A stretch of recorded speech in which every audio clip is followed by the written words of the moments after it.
Sempre tem a palminha, viu? Tu vai começar naquele preto e branco. Fala, galera, como é que é? Craquete, e aí, Cacrete, como é que vocês estão? A gente está aqui para um momento DRP. Eu sei que você adora esse momento, eu sei que você adora a atenção que a gente tem nisso daqui. Então, antes de qualquer coisa, curte, comenta, compartilha, se inscreve no canal, ativa o sininho, manda para todo mundo, porque hoje a gente vai falar sobre um negócio que tá em alta no meio de pregações. O que a gente vai falar hoje, Marcão? A gente vai falar o que você diz sempre. Manda pra aquela velhinha chata, mano. A velhinha. Manda pra velhinha chata, manda pro teu colega, pro teu sobrinho, pro teu primo, manda pra todo mundo. Gente, aí, beleza? Hoje nós vamos falar sobre alegorias. Alegorismo. O que é alegorismo? De onde vem? Para onde vai? Quando surgiu? Que come. O que ele come? Como se reproduz? Como se reproduz. Isso é importante. Se reproduzido muito. Isso é muito importante. Mas né? Vamos lá, larga os 10 minutos aí. Profundo. Bom, então vamos lá. A gente vai começar por 10 minutos. Diga aí, senhor Gabriel Barra. Para você, o que é alegorismo? Você acha que deve colocá-la no meio de suas pregações? Sim ou não? Eu acho que sim, cara. Sim? Eu acho que sim. Eu acho que a gente precisa. Porque que eu sou alguém que utiliza muito alegorismo no meio das minhas pregações, no meio da minha fala, no meio de tudo que eu faço. Inclusive, daqui a um tempo eu estou lançando um produto que é fruto de alegorismo, do início ao fim. Fazendo menção a esse nosso momento de sintonia com Deus diária. E por que eu acho? Porque eu acredito que o alegorismo é uma forma que você tem de tornar a pregação mais compreensível. Qual é o grande risco para mim de uma pregação composta só e somente por alegorismo? E aí eu acho que essa é a tensão que o pregador vive. E se o pregador não se preocupa, ele acaba indo para um dos cantos. Que é você deixar de declarar a palavra. Que é você deixar de tocar na palavra enquanto palavra única e exclusivamente. Então você se preocupa tanto em alegorizar tudo e você esquece de tratar o assunto do jeito que ele realmente é. Mas eu acho a alegoria importantíssima. Sim. Bom, não estou discordando, porque nós estamos aqui para discordar um do outro. Ele sim, para cada um se colocar Newton. a sua posição. Ele é um político, senador. Não sou não, Newton. Eu sou um cara pacifista.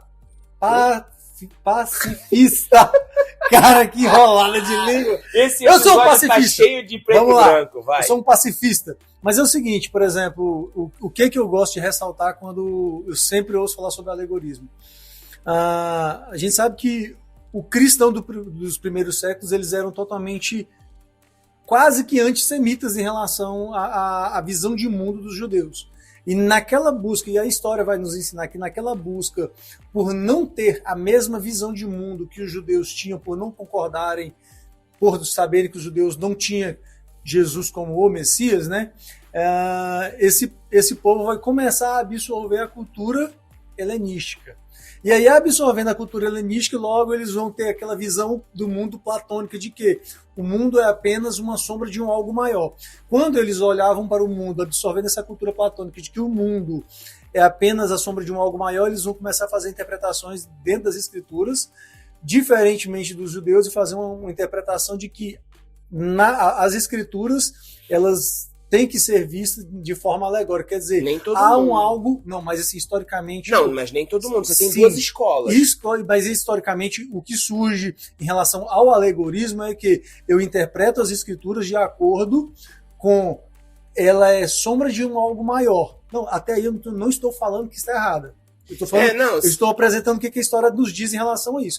Aí eu olho para as escrituras como existe um algo maior dentro dela que eu preciso descobrir. Uhum. Tem um algo oculto dentro dela que eu preciso descobrir. Qual que são os riscos disso?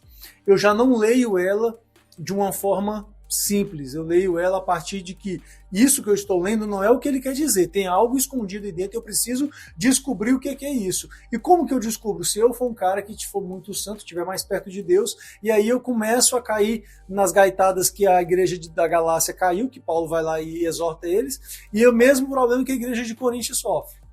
Então, assim, nós estamos falando do primeiro século e Paulo já está exortando essa igreja que está se afastando da doutrina tão rapidamente. Aí o que acontece? Esse, para mim, é o grande perigo do alegorismo. Eu pego o texto, espremo ele e faz com que a hermenêutica produza algo que ela nunca quis dizer. Isso, na sua grande maioria, em relação aos alegóricos na mensagem. Assim, a gente não está aqui, por exemplo, para criticar ninguém, não para falar da menina lá que pega 2 iPhones e vai falar isso é um iPhone 3, isso é um iPhone 10. Calma, entendeu? Assim, eu respeito a mensagem dela pela idade dela, não tem ainda uma experiência teológica, bíblica que ela vai desenvolver com o tempo, e vai chegar um dia que ela vai olhar para tudo isso e fez parte da história dela e vai fazer ela chegar num lugar legal, onde com certeza ela vai deixar isso para trás. Será? Ou não, eu espero. Ou não. Existem pessoas que vão continuar. Sim. E existem pessoas que vão receber. É isso que eu tô falando, mano. Qual é o grande Esse lance? É o risco. Então, sim, eu digo que esse é o grande risco do alegorismo. Balancear esse negócio. Mas aí a gente fazer ponderações é diferente. Aí, nesse caso, para mim, o problema não está no alegorismo em si. Para mim, o problema aqui está na hermenêutica. Porque eu posso fazer alegorismos utilizando a hermenêutica correta e eu nunca vou fazer o texto dizer aquilo que ele não quis dizer. Se eu fizer a hermenêutica correta. Então o problema, em última análise, não vai estar no alegorismo. O problema vai estar na hermenêutica. Você consegue entender? A diferença para mim tá o seguinte. Porque olha só, quem sabe fazer hermenêutica, quem estudou para saber fazer uma boa exegese de um texto e automaticamente ter a compreensão da hermenêutica, quem estudou para isso, ele vai ter ferramentas para trabalhar com alegorismo dentro desse texto, sem fazer com que o texto diga o que ele não quer dizer. Exato. Então o problema não é o alegorismo, o problema é a hermenêutica. Não, o problema é quem manuseia ela. Sim, mas olha só, porque se for assim... Nós estamos falando dos alegóricos, não do texto. Mas olha só, o que é um alegórico sem o texto? Nada. Assim como ele pode alegorizar sem usar o texto. Como? O pregador pode... Aqui a gente tem visto as elucubrações, mas ela vai o tempo inteiro ter que trazer alguma coisa, mano. Pois é, você entende? Olha só, ela sempre são vai... São pinceladas sem hermenêutica. Não, então o problema... Você tá concordando comigo. Então o problema é a hermenêutica. Não é a alegoria. Porque se eu fizer a hermenêutica correta, a minha alegoria necessariamente vai ficar correta. Qual que é a lei número 1 da hermenêutica? Você não dizer o texto fala isso, o texto explica o texto. Isso. Então o problema, se eu tenho a base principal da hermenêutica, que é o texto explica o texto, eu não posso culpar a hermenêutica. Eu culpo quem não sabe usar ela. Não, mano, mas olha só, assim, essa é a minha visão em relação a isso. Se você, por exemplo, eu utilizando uma hermenêutica correta, eu tô utilizando uma hermenêutica correta, tá? Eu consigo agora te provar aqui um monte de coisa que tu já tá ligado quais são, porque a gente bate papo fora das câmeras ligadas aqui. E isso não necessariamente condiz com a regra de fé e prática que a Bíblia, enquanto livro de fé e prática cristão, defende. Então você entende que com uma boa metodologia você consegue provar na Bíblia até que Deus não existe. E você está usando a Bíblia para isso. Com uma boa metodologia, com uma boa hermenêutica, você vai provar que a Bíblia, com a Bíblia, de que Deus não existe. Não fosse assim, Herman, por exemplo, não tinha virado um agnóstico, um agnóstico saindo de ser um pastor. Então, qual é o grande lance para mim? O grande lance está em... Porque a alegoria, desde que utilizada em uma quantidade... Mano, pronto, essa é uma boa frase. O que diferencia veneno de remédio? A dose. Pronto. A dosagem dele. A dosagem. Então, ao mesmo tempo em que a alegoria pode ser um veneno, ela pode ser um remédio. Por quê? Porque é a questão da... Isso é a minha opinião, tá, Marcos? Sim, a gente tá aqui, cada um com a sua opinião. É isso. Por quê? Porque é a quantidade. Qual é o problema dessa guria? O problema da guria e o problema de tantos outros pastores, e aqui eu vou criticar sim, não sou político como você, é que você deixa de expor o texto bíblico como ele é e você utiliza de tudo com alegoria.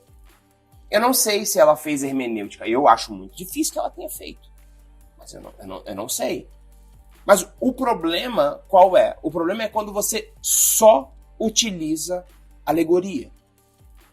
E isso partiu do quê? Partiu de você não ter feito uma hermenêutica correta. Sim, então partiu de você, se usou a palavra certa, de você não ter feito a hermenêutica correta. Então quem faz a hermenêutica não é ela em si, é a pessoa. Então assim, como eu não sou político, porque não é que eu não quero criticar ela por política, eu não vou criticar ela, porque eu acho que na idade dela ela não tem capacidade ainda de olhar para um texto e saber fazer hermenêutica. Será? Eu não acredito, então ela não tem idade para isso. Então assim, fora a política, eu acredito sim que são fases da vida dela, como eu tive fase da minha vida e hoje e eu também. Construiu até onde eu tô. O que eu me posiciono é o grande perigo do alegorismo é quando a gente começa a falar, são 4 cravos na cruz e cada cravo quer dizer um dos pais da fé, Abraão, Isaac, Jacó e José. Você está entendendo? É por isso que eu falo que existe um grande perigo no alegorismo. É quando, para eu ter uma resposta da igreja, da comunidade, eu começo a pedir para o texto falar aquilo que ele não está falando.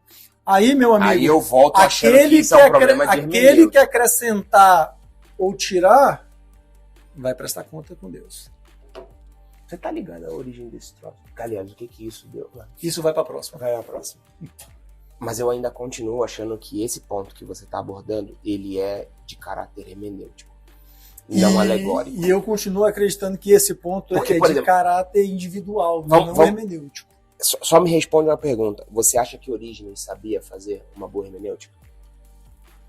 Eu não posso julgar ele se ele seria uma boa hermenêutica ou não. Cara, então, é um pai da igreja. Mano. Sim, mas não é porque... É muito... Tá, então assim, muito provavelmente, vamos lá.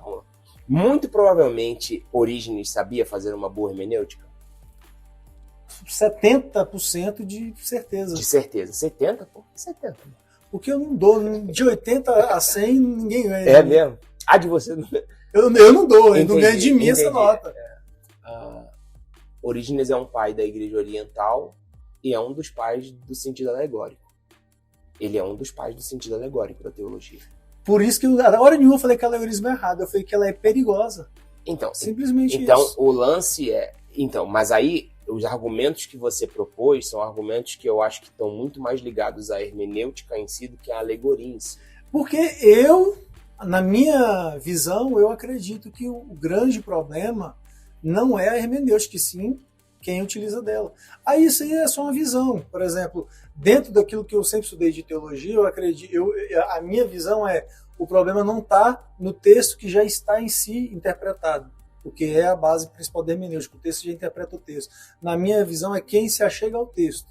Então, por exemplo, você tem uma construção de vida que te faz hoje chegar ao texto de uma forma. Eu tive uma construção que me faz chegar ao texto de outra. Com certeza. Então, automaticamente, eu não posso ocupar a hermenêutica. Agora, se a gente começar a filosofar, dizer que a hermenêutica, então, hoje é a interpretação de um indivíduo em relação a ela mesma, aí, a partir de hoje, a gente pode ocupar ela. Então, quero só, qual é o grande lance, mano? Mas assim, isso aí são conceitos que a gente cria. Então, mano, mas olha só, se eu olho, ninguém parte de ponto nenhum. Ninguém parte de ponto nenhum. Então, a partir do momento em que eu olho para as escrituras, eu já parto de algum ponto da minha história, da construção. Tô concordando contigo. Nós temos o conceito do depositum fidei. Então, a forma com que eu olho hoje para as escrituras, ela é também influenciada pelo depositum fidei. Que é o quê? Foi o depósito de fé que foi, desde os primórdios dos tempos, foi depositado e tal, e pá. Então, eu acho muito injusto com aquele que interpreta dizer que esse é o meu grande problema em relação a muito da interpretação atual da igreja em relação à Bíblia. dizer que é aquilo ali, pronto, acabou, fechou. Porque, dentre muitos outros pontos, a Bíblia também é um texto escrito para o seu tempo. E se a gente quiser aplicar hoje coisas que eram aplicadas naquele tempo, elas não cabem mais. E o que é isso, senão o alegorismo que vai conseguir fazer essa aplicação? Então, mano, o alegorismo pra mim é bênção, ele mano. é uma ferramenta. Até agora ninguém discutiu que ele não é uma Newton ferramenta. mandou a gente acabar, mano. A única questão... É porque a gente já varou os 10 minutos, né, mano? Não, já tem uns 20. Mas, assim, eu ainda acredito que é igual a gente falou sobre o remédio no começo. É a dose. É a dose. Só que das pregações alegóricas que eu já assisti, o cara sempre consegue ultrapassar aí uma grande porcentagem do limite. Entendi. De tirar ou de pôr. Veneno. Que aí, meu amigo, eu não vou falar, e não é politicagem. O problema é dele, porque cada um vai prestar conta daquilo que fala e que faz. Então, assim, como eu quero prestar contas para meu Deus, digo, chegar lá diante dele, mediante tudo aquilo que ele me deu de ferramentas para estudar e principalmente, acima de tudo, as escrituras, eu sempre vou ponderar antes de bater o martelo. E eu não bato martelo. Um abraço para vocês, fiquem com Deus e até não sei que dia. É isso, gente.